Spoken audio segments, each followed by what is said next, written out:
ஒவ்வொரு மாணவனும் ஒவ்வொரு விதத்தில் தனக்கே உரிய பாணியில் தன்னுடைய கதையின் மூலமாக தன்னுடைய கவிதையின் மூலமாக பல்வேறு கருத்துக்களை எடுத்துச் சொல்லி அமர்ந்திருக்கிறார்கள்.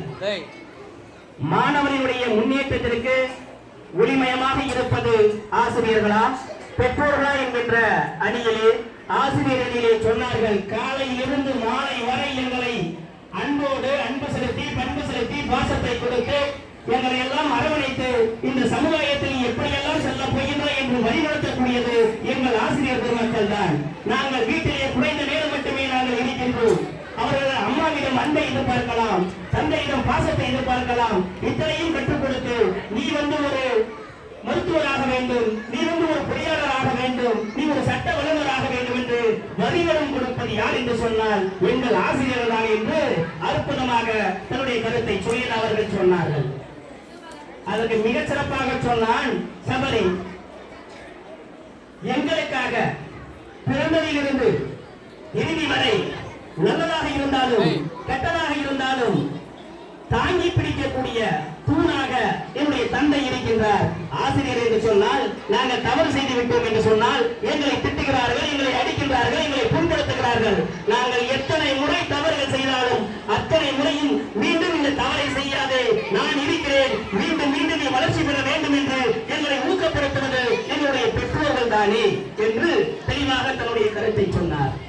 அதற்கு மீண்டும் தீப்பொறி நாயகி தீபிகா சொன்னார், என்னை எங்கள் பெற்றோர்களால் கட்டுப்பாட்டுக்கு கொண்டு வர முடியவில்லை. காரணம், நாங்கள் வளர்ந்த சூழல் அவ்வாறு. அவர்களிடத்தில் இந்த பயம் என்பது இல்லை. எங்களை அடக்குவதற்கு, எங்களை பயமுறுத்துவதற்கு, எங்களை கட்டுப்பாட்டுக்குள் கொண்டு வருவதற்கு அடிப்படை உங்கள் ஆசிரியர் தான் என்று உங்களிடத்திலே தானே கூறுகின்றார். எந்த அம்மா அப்பா தன்னுடைய குழந்தையை கண்ட்ரோல் பண்ணி இன்னைக்கு வீட்டில் உட்கார வைக்கிறாங்கன்னு கேள்வி கேட்டாங்க. மிக சிறப்பான ஒரு கருத்து. அதற்கு பதிலடி கொடுத்தான் தினேஷ். மிக சிறப்பாக சொன்னான், கல் இருந்தாதான் நீ சிற்பத்தை உருவாக்க முடியும். அந்த கல்லை கொண்டு வந்து கொடுப்பது எங்களுடைய பெற்றோர்கள். ஒரு ஆலமரம் சிறப்பதற்கு காரணம் வேர். ஒரு திரைப்படம் புகழ்பெறுவதற்கு காரணம் அந்த படத்திலே இருக்கக்கூடிய மைய கருத்து. ஒரு வீடு பலம் பெறுவதற்கு காரணம் அந்த வீட்டிலே இருக்கக்கூடிய அஸ்திவாரம். அதுபோல ஒரு மாணவன் சிறப்பதற்கு காரணம் அடிப்படை காரணம். அடிப்படை கல்வியை கொடுப்பது, அனுபவ கல்வியை கொடுப்பது எங்கள் பெற்றோர்கள் தான். ஆசிரியர்கள் வெறும் ஏட்டு கல்வியை மட்டுமே குடிக்கின்றார்கள் என்று தன்னுடைய கருத்தை மிகச் சிறப்பாக பதிவு செய்தார். அதற்கு பதிலடி கொடுத்தார் மிக சிறப்பாக அருமை மாணவி பிரியா அவர்கள்.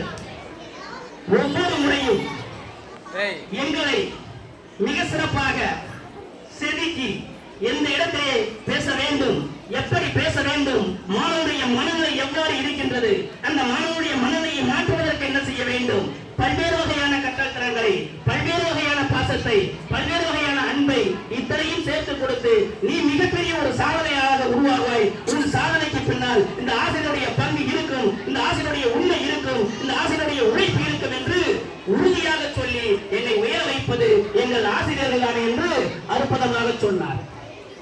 அதற்கு மிகப்பெரிய சவாலடி கொடுக்க அருமை மாணவன் வந்தான் சிவசேரன். பல்வேறு வகையான கருத்துக்களை எடுத்துச் சொன்னான். நல்ல கேள்விகளை கேட்டான். கல்லே இல்லாமல் எங்கு நீங்கள் சிற்பத்தை ஒதுக்குவீர்கள் என்று கேள்வி கேட்டான். உண்மையான கருத்து, கல் இல்லாமல் ஒரு சிலையை எப்படி உருவாக்க முடியும்? இப்படி ரெண்டு பேருடைய கருத்துக்களை ஒப்பிட்டு பார்க்கின்ற போது ஒரு இக்கட்டான இடத்திலே தீர்ப்பு வழங்கக்கூடிய இடத்திலே இருக்கக்கூடிய நான் இப்பொழுது உங்களுக்கு தீர்ப்பையும் வழங்க இருக்கின்றேன். இருவருடைய கருத்துக்களை ஒப்பிட்டு பார்க்கின்ற பொழுது மணல் இருக்கலாம்.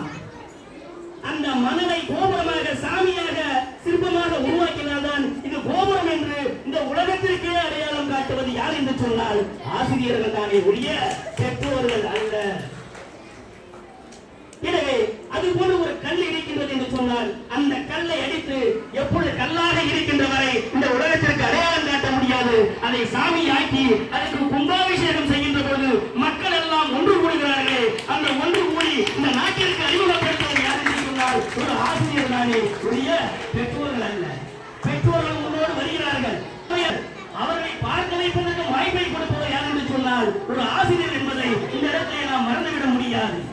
ஏழை குழந்தைகளாக இருந்தாலும் பணக்கார குழந்தைகளாக இருந்தாலும் அனைவரிடத்திலுமே பக்குவமாக பேசி பண்பை காட்டி பாசத்தை காட்டி ஏதோ ஒரு கட்டத்தின் மூலமாக அந்த மாணவனுடைய வாழ்க்கையை மாற்றுகிறார்கள். நம்ம பாலாஜி மாதிரி இருக்கிற மாணவன் வாழைப்பழம் வாழைப்பழம் வாழைப்பழம் இது வாழைப்பழம் இது வாழைப்பழம் என்று அவன் வாழ்க்கை தரத்தை உயர்த்தக்கூடியவர் யார் என்று சொன்னால் ஒரு ஆசிரியர் என்பதை நம்மளால் மறக்க முடியுமா? இது போன்று பல்வேறு